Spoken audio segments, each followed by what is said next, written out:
Thanks. Well, good morning, everyone. Welcome to Richmond Hill. As the mayor said, it's usually nicer. It's warm here as it was last week, and I hope you visit us again. Thank you so much to Mayor West for the kind introduction, for your friendship and leadership. And thank you all very much for being here this morning. It's always great to have my fellow MPPs and cabinet colleagues come to the riding and see firsthand everything that we have to offer here. I especially want to thank Premier Ford for being here today, for everything that you do, Premier, to make Ontario a better place. Richmond Hill is a thriving community that is seeing significant population growth and economic activity, from investments in transportation and infrastructure to addressing housing needs. A lot is happening here. And under the leadership of Premier Ford, our government has made a lot of important investments that have contributed to helping this community thrive. But with the growth also comes challenges. To address the housing challenges we are currently facing here in our province, our government has been developing affordable options and ensuring safe and secure housing for the people who call Richmond Hill home. These types of initiatives strengthen our community and improve the quality of life for our residents. These efforts reflect our dedication to economic recovery and individual well-being, building a stronger community for everyone. I will now turn it over to my friend and colleague, Minister Surma, to say a few words. Thank you.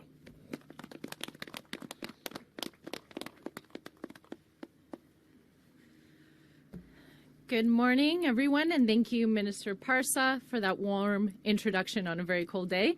I am pleased to be here with you, Minister Bethlenfalvy, and Premier Ford to share this exciting announcement.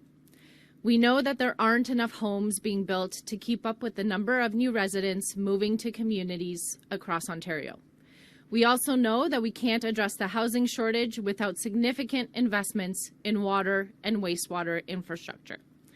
We are making great progress building Ontario through our historic $185 billion capital plan and the new investments being announced today, including to our recently announced Housing Enabling Water Systems Fund. The fund will help municipalities repair, rehabilitate, and expand critical water, wastewater, and stormwater infrastructure, and will provide targeted funding for critical projects that will help unlock more housing opportunities, protect public health and safety, and lay the foundation for economic growth in local communities. But we can't be the only government to support our municipalities through significant funding. It remains deeply disappointing that the federal government continues to fail to recognize the urgent need for infrastructure investments. We have been calling on the federal government to provide $10 billion annually over the next 10 years to address critical infrastructure priorities. Despite past commitments, there was no significant new funding included in their 2023 Fall Economic Statement. We are strongly urging the federal government to right this wrong and include significant infrastructure dollars in their upcoming budget. By working together, more municipalities will get shovels in the ground faster to build the housing enabling infrastructure needed in order for communities to grow and flourish. Together, we can help build a stronger, more prosperous Ontario. Thank you, and I would now like to invite my colleague, Minister Bethlenfalvy, to share a few words. Well, thank you, Minister Surma. One of the tough things about going last is my face is frozen, Mayor. But I'll try my best. And thank you for hosting us here, Mayor West, here in beautiful Richmond Hill. And, you know, MPP Parsa, you are a true champion, a real gentleman, and what a tireless advocate for not just the community, but as minister right across the province. You know, over the past 6 years, our government has been delivering our plan to build Ontario. Our economy and population have grown, and we have more people coming into our province to find jobs, start a family, more than ever before. Our government's plan will keep costs down for families, businesses, and yes, our municipal partners, a few of which are right there, while building the infrastructure our growing province needs. As we continue to navigate economic challenges, our government's approach to managing the province's finances will not waver. It remains prudent, responsible, and targeted. So on March 26th, I will release the province's 2024 budget, which will build on our plan to get shovels in the ground so that we can keep building critical infrastructure for growing communities, not just here in Richmond Hill, but across the whole province, and particularly help people, especially young families and newcomers, achieve the dream of home ownership, all the while ensuring a strong fiscal foundation for future generations. Now, often I'm the last speaker before the Premier, so I get the honor and the privilege to introduce the Premier of Ontario, Doug Ford.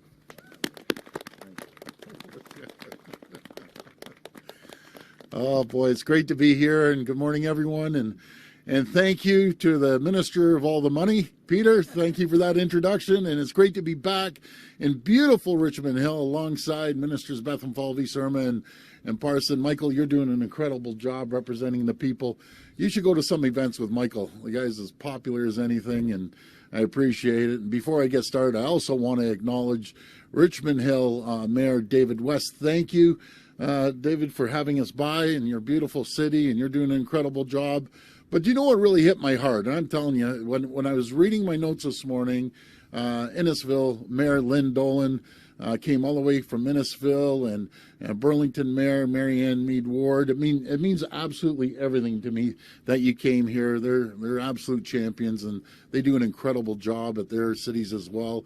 And I can't wait, Lynn, to go up and see that orbit. I know everyone wants the Metrolink stop, so we're going full steam, and what a great partner you've been as well. I also want to welcome David and Neil from the Ontario Home Builders Association, Ed from Ontario Municipal Water Association, Richard from the Residential Construction Council of Ontario, Patrick from the Ontario Sewer and Water Main Construction Association, and Nadia from the Residential and Civil Construction Alliance of Ontario. Those are key people you don't hear about, but without folks like that, nothing happens, I can assure you. So thank you for your partnership. You do an incredible job, and thank you for joining us today. It's always a pleasure to visit construction sites just like this one, to see shovels in the ground, getting new homes built. You come here and you think there's going to be families that are going to have a roof over their heads, no matter if it's young families. It's not even young families anymore. It's people that are in their 30s, 40s that haven't been able to afford a home. They'll be able to have a home now, and newcomers. Because here in Richmond Hill and throughout the province, our population is growing. As I always say, there was over 800,000 people that showed up to our province last year alone, fastest growing jurisdiction in North America, bar none. It's never been more important to deliver on our plan to build at least 1.5 million homes by 2031. Building these many homes, this requires partnerships with our great mayors that I have here and councillors, and that goes for everyone, all 444 mayors and wardens. I believe in the collaboration. I believe in working together. I believe in Team Ontario, because without municipalities, this doesn't happen. And municipalities know their communities best. And as a city councillor, and Rob as a mayor, I always say you're dealing with people on their doorsteps on every single issue, no matter if it's a pothole or a sidewalk. No one knows their communities better than the mayors and city councillors. They know where it makes sense to build homes. They know where it doesn't. They also know barriers they face getting shovels in the ground. And when I talk to mayors and councillors, I hear time and time again, it's a lack of infrastructure is one of the biggest barriers to getting more homes built. Mayors, I want to say I hear you loud and clear. Altogether, our government is investing $3 billion in housing enabling infrastructure. And I think that's probably the most I've ever heard in the history of this province. $3 billion to help municipalities like Richmond Hill get shovels in the ground to build more homes. Last year, we launched our $1.2 billion Building Faster Fund that's rewarding municipalities for meeting or exceeding their housing targets. It's been absolutely amazing traveling across Ontario, recognizing municipalities for hitting their targets. Now, as part of Minister Bethlenfalvy's budget next week, we're investing even more. We're launching the new Municipal Housing Infrastructure Program with $1 billion in funding that will support building core infrastructure projects such as roads and bridges and water infrastructure. Thank you. That's big money. And our government is more than quadrupling our investment in the Housing Enabling Water System Fund. Through this fund, we're now investing over $825 million over 3 years to help municipalities repair, rehabilitate, and expand drinking water, wastewater, and stormwater infrastructure. That's great. And I gotta tell you a story. When Rob was mayor of Toronto, everyone would talk about everything else, and Rob would always say that one of the most important things is water. No one talks about water. And some of the water mains in Toronto were like 90 years old. So this is great news. You can never go wrong when you invest in infrastructure. With this new funding, even more municipalities will hit their housing targets. And I can't wait to visit them next year with their Building Faster Fund check, and I hope it's a huge check. Friends, we're going to keep investing in infrastructure. We're going to keep working with our municipal partners to build more homes. And once again, I want to thank all of you for joining us, and may God bless the people of Ontario. Thank you. We'll now go to reporters' questions. Please line up at the microphone behind me. Identify yourselves by name and outlet, and it'll be one question and one follow-up.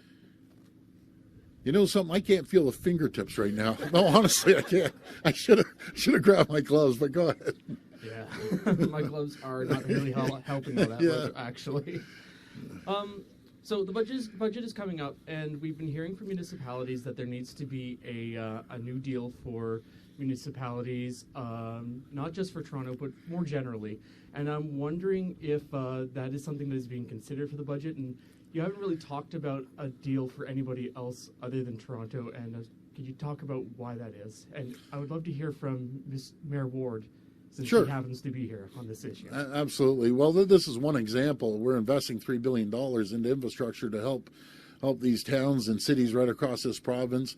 We also do a lot of one-offs, if I can say it that way, going in and supporting these communities. But we're always going to partner with our municipalities. I think the world of them. They're really the backbone of this province, all 444 municipalities. And we're going to continue working with them. You know, and you mentioned Toronto. That's pretty unique. You know, one of the largest cities in North America. They have unique needs like the subways and policing and so on and so forth. But we're always going to be there for the municipalities. But I'll pass it over to the mayor. Thanks, Mayor.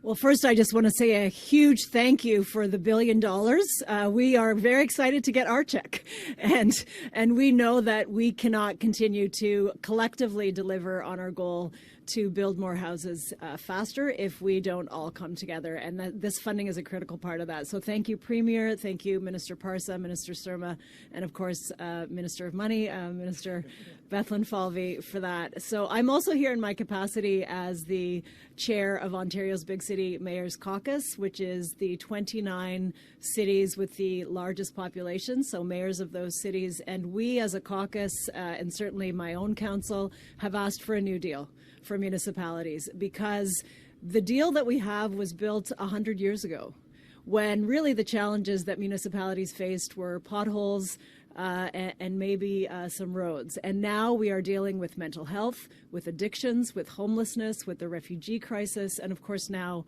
a housing crisis, and many more. None of those issues were contemplated 100 years ago for municipalities to deal with on the property tax base when this structure and system was set up. So we are asking the federal government, the provincial government, to come together with us to strike a new deal. This is a good start, and I was so pleased to hear Premier Ford say that municipalities know best what should be built and where. We do.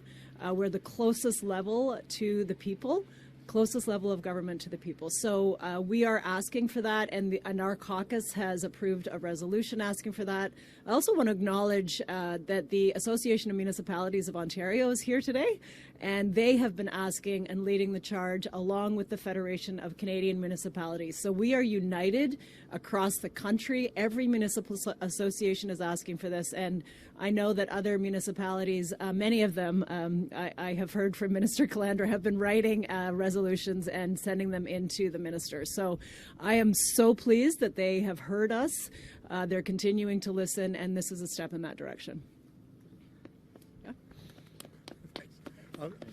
I'll just quickly add, we have a great relationship with the mayor and the big city mayors and Amo and Roma. We talk a lot. I was just reading their budget submission again. Their number one ask is for infrastructure. So here we are again. Last year, it was for homelessness support and for mental health and addiction. We delivered on that. In fact, Mayor, you'll remember that we increased the homelessness prevention program by 40%. It was their top ask last year. So I know that they'll keep asking, but we are very attentive to working very closely with the municipalities, as the Premier and the Mayor mentioned. I'm very glad, though, Mayor, you mentioned the federal government, because the Federation of the Council of the Municipalities, their number one ask is infrastructure. So the municipalities across Ontario, the provincial government, we're locking arms today and calling on the federal government again to step up for infrastructure. This is the need in our time. This is for newcomers, for generations of people that are in this province. We need to step up. So I'm so proud to be here with Minister Surma and Parsa and the Premier, this is the Premier's vision for building Ontario and showing leadership to get it done. And you can't do it alone. So thank you, Mayor, for those comments, and we'll keep working.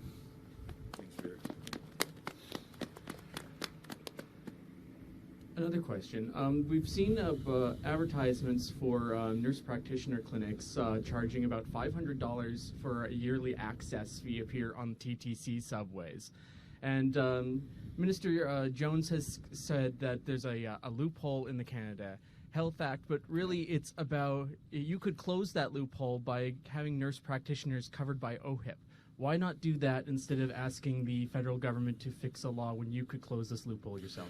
Well, first of all, I think the world of nurse practitioners, we're hiring more and more nurse practitioners, but it is the loophole. That is the law. We need the federal government to step in there and change the law.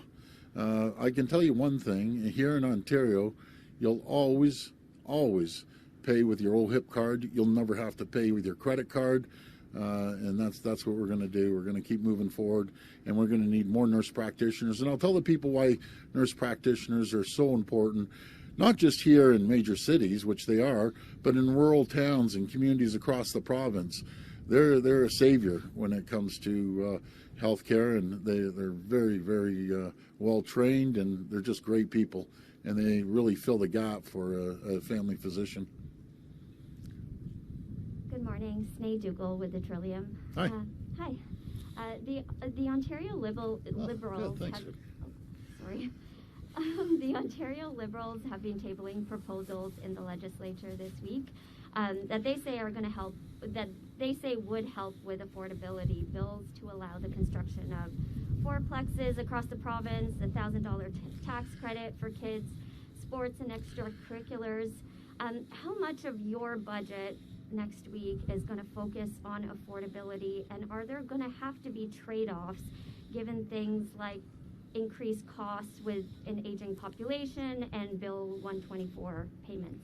Well, I can tell you one thing. I heard that announcement from Bonnie Crombie, and I can assure you 1,000%, you go in the middle of communities and start putting up 4-story, 6-story, 8-story buildings, and right deep into the communities, there's going to be a lot of shouting and screaming. That's a massive mistake. We are not going to go into communities and build 4-story or 6-story buildings beside residents like this. It's off the table for us. We're going to build homes, single dwelling homes, town homes. That's what we're going to focus on. Thank you. And on another topic, childcare. There's been a lot of concerns from childcare operators about whether they'll be able to survive in the $10 a day program, with many considering leaving or I mean, leaving a program that so many families have now come to rely on. How concerned are you that we could start seeing more daycares either closing or leaving this program under your watch? And is the government willing to pick up where the federal government's funding ends? Well, first of all, I think when it comes down to $10 a day child care, it's critical. That allows a little relief for parents. You know, we've reduced costs by thousands of dollars, up to $7,000 a year for families. That's a massive amount of savings. And we're always in there. We're supporting them, tunes of hundreds of millions of dollars when it comes to child care. And what it allows parents, both parents, to go out and work and bring in an additional income, because with the cost of child care in the past, it would cost people, you know, a couple $1,000s a month. So I think it's a good program. We're going to continue moving on it. I think we're already save families 50%, and by the end of the year we'll be over 100% savings. So again, that's over $7,000 on average a year, putting money back into people's pockets. Hi, Premier. Siobhan Morris, CTV News. Hi, Siobhan. I'm wondering if today's announcement is an attempt by the government to make up for the money that municipalities feel like they've lost through Bill 23. Well, no, it's a partnership. We're always there for the municipalities. You know, we're putting billions of dollars, no matter if it's Metrolinx or GO Train, I should say, or if it's subways and LRTs along Highway 10 and along Finch. There's a lot of areas that we're in support of municipalities, working hand in hand with them. But what this does, all these new homes, guess what happens here, Siobhan? They're actually paying taxes. So you can either have an empty field sitting here and no income coming in, or you can build homes and there's more revenues coming into their pockets. It's no different than the province. You know, we've never raised a tax in the history of us being in office for 6 years. I think we're the only government that's never raised a tax. We've actually reduced taxes, put more money into people's pockets. We put more money into businesses' pockets, and look what happens. You have companies from all over the world wanting to come and invest in Ontario, no matter if it's the $28 billion of EV production or the tens of billions of dollars in the tech sector, or $3 billion into life sciences, manufacturing. Manufacturers out there created more jobs in Ontario than all 50 U.S. states. And we increased revenues at the province in the last 5.5 years, $52 billion without ever raising a tax. There's 700,000 more people paying taxes. Back in September, you introduced this idea, or promised even, that people would be able to buy homes that were 1,600 square feet, backyards, I think a paved driveway, you said too, for under $500,000. I'm wondering if we're any closer to learning how the government plans to do that. Yeah, so those are modular builds, and we're gonna continue building on those modular builds. We have property around the province. We're working through Infrastructure Ontario.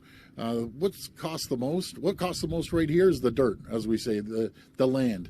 But with the provincial land, and we'll work with cities if they have land as well, we're going to make sure those homes are affordable. They're called starter homes. It's no different than when you go around different towns, you see the old wartime homes. These are going to be modern homes. They aren't going to be super fancy, but they're going to be nice. And I encourage anyone to go online, look up modular homes. They're nice, they're comfortable, they're starter homes, as we call them. Hi, Premier. Lorenda Redekop with CBC. Hi, Lorenda. Hi there. We've been hearing from municipalities for a while already about these challenges, that they don't have the money to build the infrastructure, and that it's keeping them, in some cases, from building more homes. Is this an acknowledgement that your government was kind of late to the party? Well, you had this, housing policy and these goals of building the 1.5 million, but that you just didn't have everything else to go along with it to make that happen. No, so you know something, I walked a mile in their shoes. No provincial government, you can go check on this, has given municipalities more money, more funding than this government. When I was down at City Hall, we got next to nothing off the province, absolutely nothing. And we're going to continue supporting the municipalities, and it's about a partnership. That's what it's about, making sure that the infrastructure where there's needed, we're going to put it there. But let's not let the federal government off the hook. They sat there and they promised us that they were going to put funding together for infrastructure. And my good pal Dominic LeBlanc, he's a great guy. I love the guy, actually. Never pulled through for us. Simple as that. Worked with Minister Surma numerous times, said the funding's coming. The funding never showed up. We finally had to go it alone. And that's unusual. It's always usually the federal government, provincial government pitches in and helps the municipalities. So I think we're doing pretty well with overall infrastructure funding, which I can't remember a provincial government going alone at $3 billion. The ministers want to comment? Sure. Yeah, go ahead. Well, thank you very much.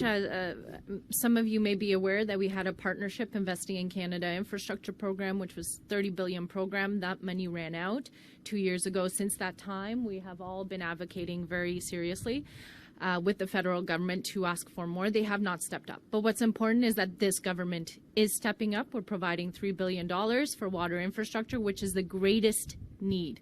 I have met with municipalities for over 2 years now, talking about the opportunities in their communities, and that is their greatest need for unlocking housing in the province. And so the province is stepping up, and we're partnering with our municipalities. Next question I'd like to hear from both the Premier as well as the Finance Minister. Sure. Heading into the budget next week, how do you see that the Ontario economy is faring, and how do you think that's going to affect what's in the budget?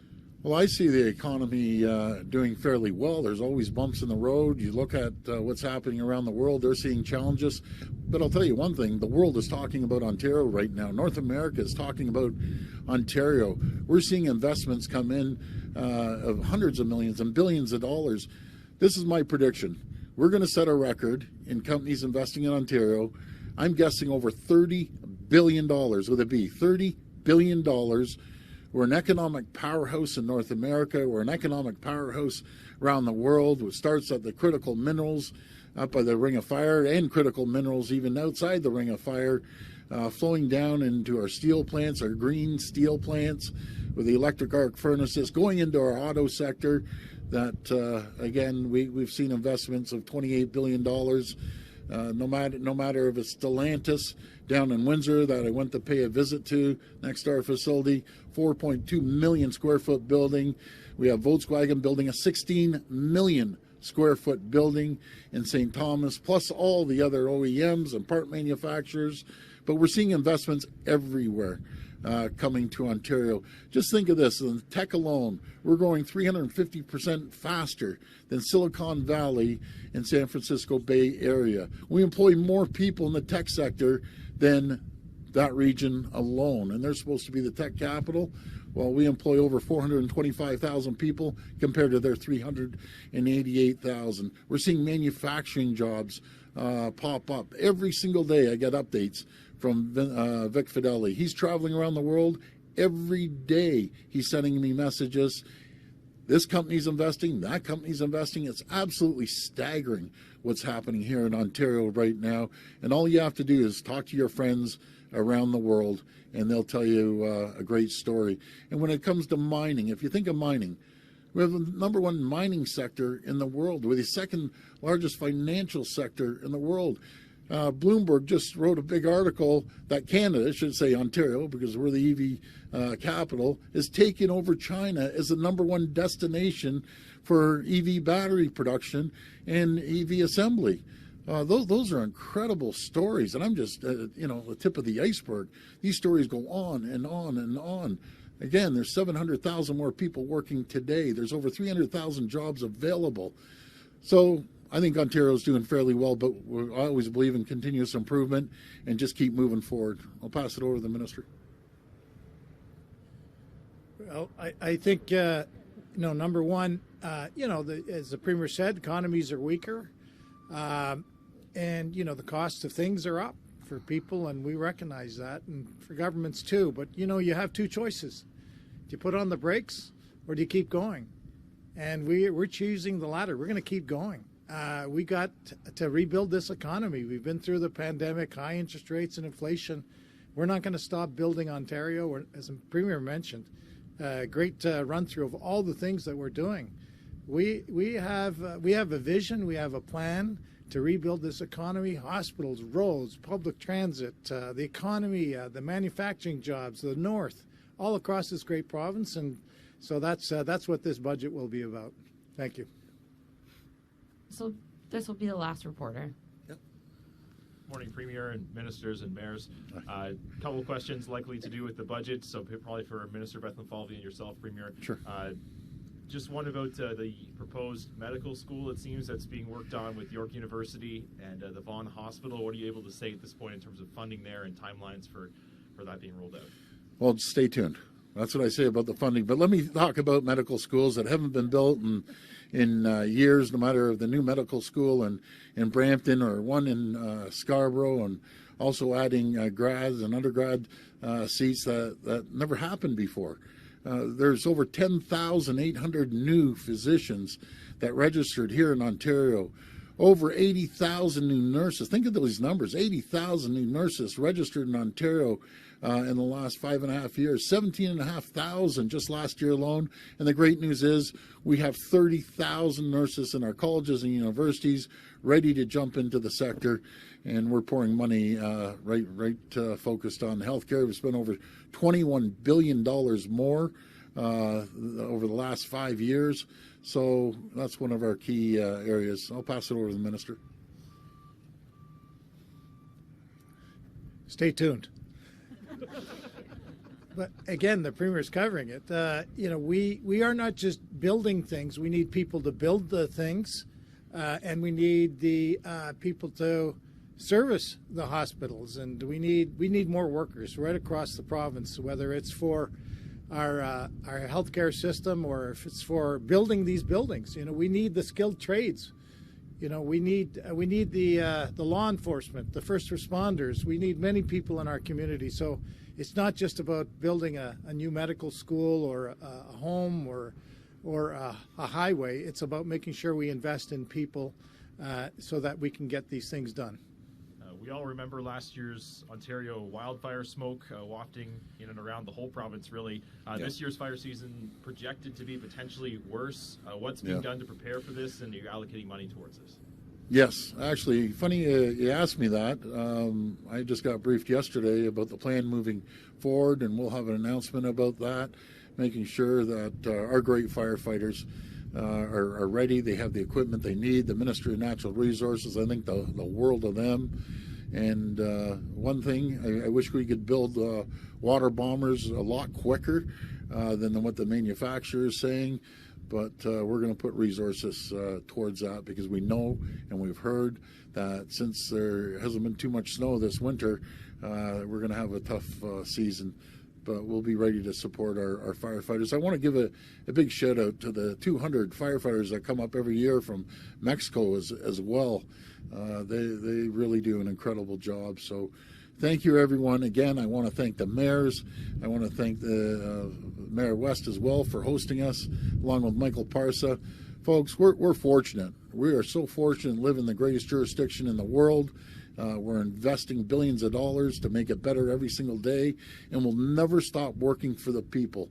That's one thing about our team. We're workers. From early in the morning to late at night, we'll continue working for the taxpayers of Ontario. Thank you, everyone, and God bless. Thank you.